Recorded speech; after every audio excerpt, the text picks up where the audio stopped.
Raffi Ahmad diketahui sudah jalan-jalan keliling 25 negara. Namun, kini terungkap ada satu tempat yang belum pernah Raffi Ahmad kunjungi seumur hidupnya.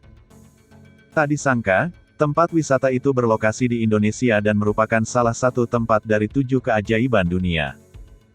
Pengakuan Raffi Ahmad ini tak sengaja terlontar ketika ia dan keluarga bersama Nagita Slavina jalan-jalan ke Turki.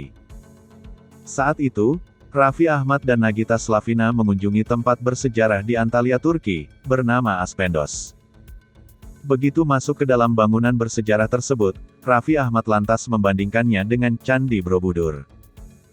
Tempat wisata negeri sendiri dibandingkan oleh Raffi Ahmad, Nagita Slavina seolah tak terima, hingga kemudian menjelaskan soal keunikan Candi Borobudur. "Borobudur tuh gede banget kali," timpal Nagita Slavina.